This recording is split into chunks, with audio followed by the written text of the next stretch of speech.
नंदपुरी नगरी अपने न्यायप्रिय राजा भानु प्रताप और उनके प्रिय मंत्री तेज प्रताप के लिए बड़ी प्रसिद्ध थी।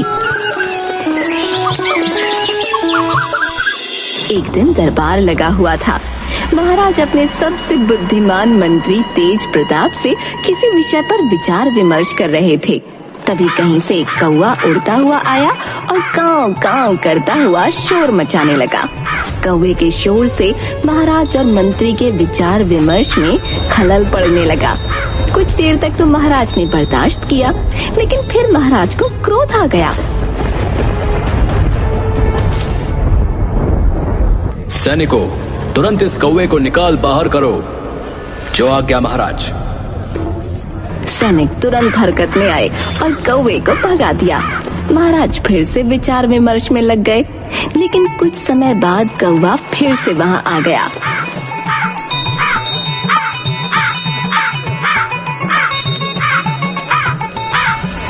इस कौवे को जिंदा मत छोड़ो, अभी के अभी इसे मौत के घाट उतार दो। जो आज्ञा महाराज। सिपाही महाराज का आदेश पूरा करते उससे पहले ही मंत्री तेज प्रताप बोला, नहीं महाराज, आप कौवे को मत मारिए। हो सकता है कि ये आपके पास कोई फरियाद लेकर आया हो। सिपाहियों से इसके आने की वजह पता करवाइए महाराज। फरियाद? भला ये कौवा हमारे पास कैसी फरियाद लेकर आ सकता है? आप भी कैसी बातें करते हैं मंत्री जी? महाराज, आपके न्याय पर सिर्फ आपकी प्रजा को ही नहीं, आपके राज्य में रहने वाले पशु पक्षियों को भी पूरा भरोसा है। जाओ पता करो कि ये कौवा आखिर चाहता क्या है। बिना जाने वापस मत लौटना। जी महाराज। सिपाही कौवे की तरफ मुड़ा। कौवा महल के बाहर उड़ गया। सिपाही उसके पीछे पीछे जाने लगा। कौवा उड़ते उड़ते जंगल में चिनार के खूबसूरत पेड़ की डाली पर जा बैठा। उसमें एक घोंसला बना हुआ था। सिपाही भी कौवे के पीछे पीछे चिनार के पेड़ तक पहुंच गया। उसने देखा कि कौवा जिस पेड़ पर बैठा है उस पेड़ को एक लकड़हारा काट रहा है। सिपाही को देख कौवा कांव कांव करने लगा। सिपाही को समझते देर न लगी कि जिस पेड़ को लकड़हारा काट रहा है उसकी डाली पर कौवे का घोंसला है। सुनो, फौरन पेड़ काटना बंद करो। पेड़ काटने से पहले तुमने देखा नहीं कि इस पर एक परिंदे का घोंसला बना हुआ है? लकड़हारा कहाँ जानता था कि वो सिपाही महाराज के हुक्म से उसे रोक रहा है। वो तैश में आ गया और बदतमीजी से जवाब दिया, अरे मैं क्यों परिंदे का घोंसला देखूं? वो है क्या? तुमसे जरा सा कीमती होगा बस। लकड़हारे की बदतमीजी देख सिपाही को क्रोध आ गया। तुम तो बड़े ही बदतमीज आदमी हो। पहले तो बिना देखे पेड़ काट रहे हो और जब मैंने तुम्हें रोका तो तुम मुझसे ही बदतमीजी कर रहे हो। चलो, अभी तुम्हें महाराज के सामने ले जाता हूँ और वहीं तुम्हारा न्याय करेंगे। सिपाही लकड़हारे को पकड़कर महाराज के सामने ले गया और जंगल में घटी सारी घटना विस्तार से सुनाने के बाद वो महाराज से बोला,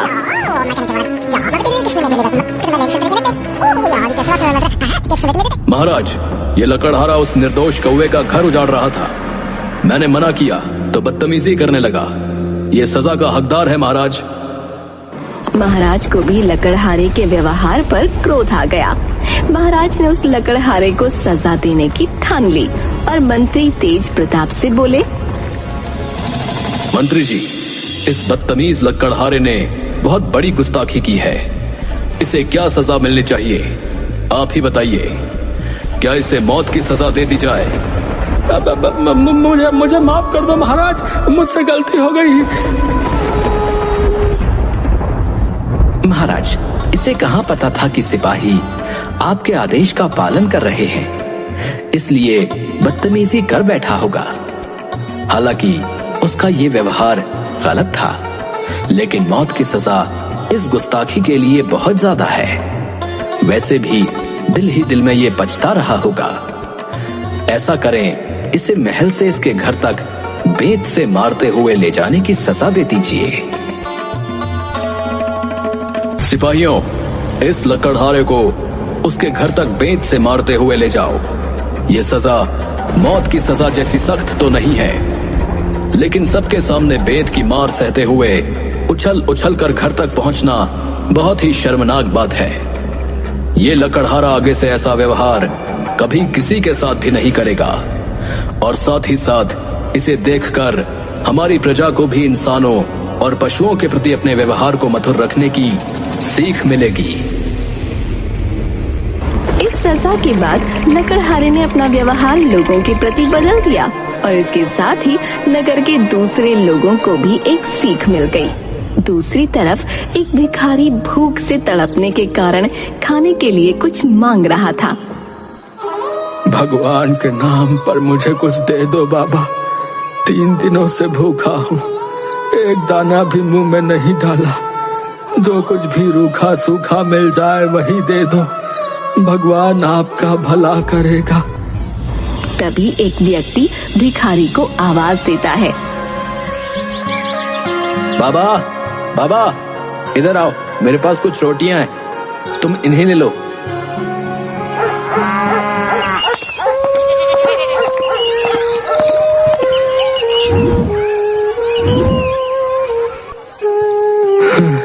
भगवान आपका भला करेगा। बाबा, मेरे पास सब्जी नहीं है, सिर्फ कुछ रोटियां हैं। भूखे के लिए तो यही बहुत है। आपका बहुत बहुत धन्यवाद, भगवान आपको तरक्की दे। बाबा, आगे देख लीजिए, शायद आपको कहीं से सब्जी मिल जाए।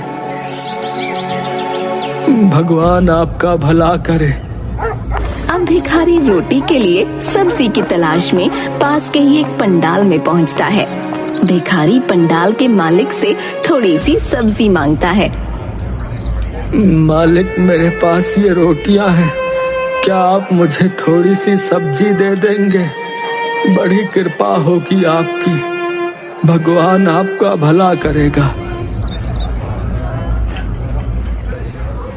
चल भाग यहाँ से, भिखारी कहीं का, सुबह सुबह न जाने कहाँ से आ गया, चल भाग। पंडाल का मालिक उस भिखारी को भगा देता है। दुखी भिखारी किसी तरह पंडाल के मालिक से नजर बचाता हुआ रसोई के पास पहुंच जाता है। वहाँ कई तरह के लजीज पकवान बन रहे होते हैं और उनकी खुशबू चारों तरफ फैल रही होती है। भिखारी खुद से बोलता है, इतना सारा खाना बन रहा है यहाँ, अगर ये आदमी थोड़ी सी सब्जी मुझे दे देता तो इसका बोझ कौन सा घट जाता। खैर, जैसी उनकी मर्जी, लेकिन इन लजीज सब्जियों की खुशबू का क्या करूं जो मुझे यहाँ से जाने नहीं दे रही। तभी उसकी नजर गरम गरम सब्जियों से निकल रही भाप पर पड़ती है।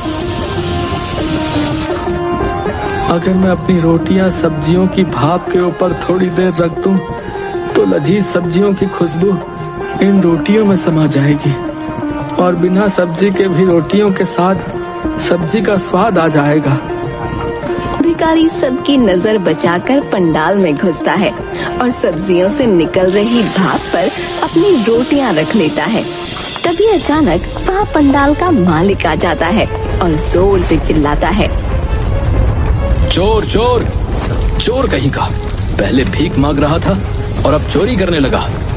मैं जानता हूँ तुम जैसे लोगों को, तुम सिर्फ शक्ल से ही ऐसे दिखते हो, असलियत में तो होते चोर हो।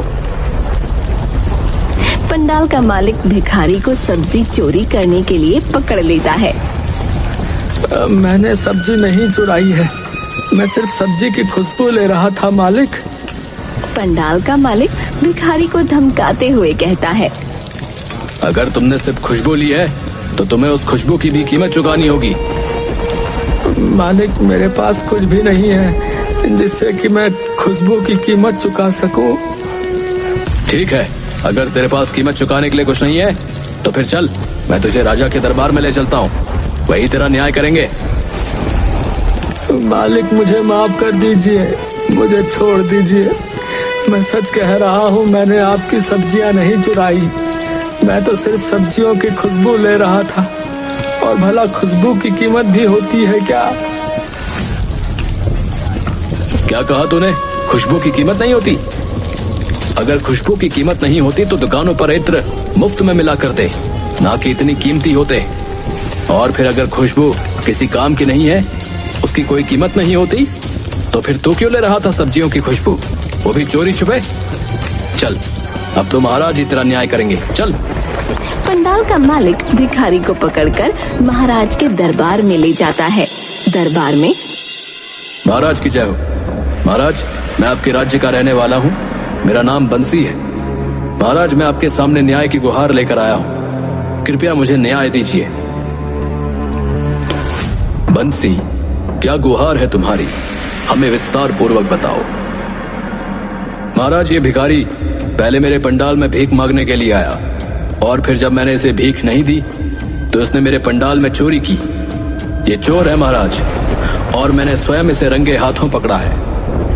नहीं नहीं महाराज, मैं कोई चोर नहीं हूँ। मैं एक गरीब भिखारी हूँ जिसने पिछले कई दिनों से अनाज का एक दाना भी नहीं खाया है। अगर तू चोर नहीं है तो फिर मेरे मना करने के बाद पंडाल के अंदर क्या कर रहा था? साहब, मैंने आपको बताया तो कि मैं सिर्फ सब्जियों की खुशबू ले रहा था। चोर है तू, चोर, और अब झूठ भी बोल रहा है। महाराज, आप तो इसे कैद खाने में डाल दीजिए, उम्र कैद की सजा दे दीजिए। चुप करो तुम दोनों, जानवरों की तरह लड़ना बंद करो। तुम दोनों बारी बारी अपनी बात विस्तार पूर्वक बताओ।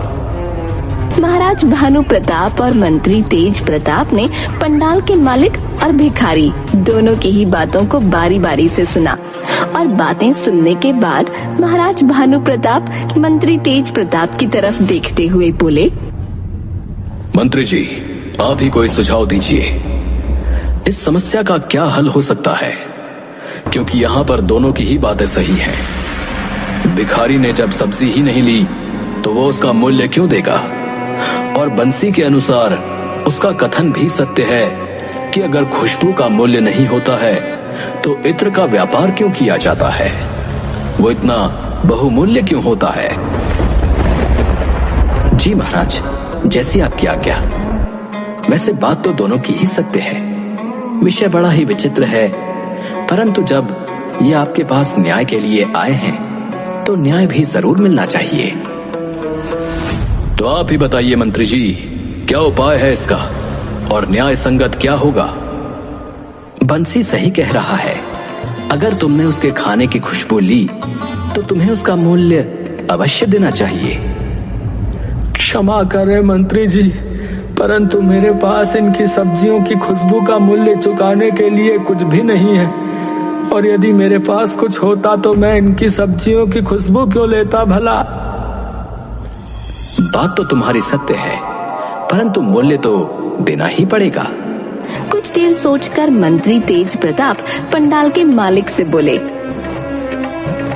तुम्हें अपनी सब्जियों की खुशबू के बदले उसका मूल्य चाहिए?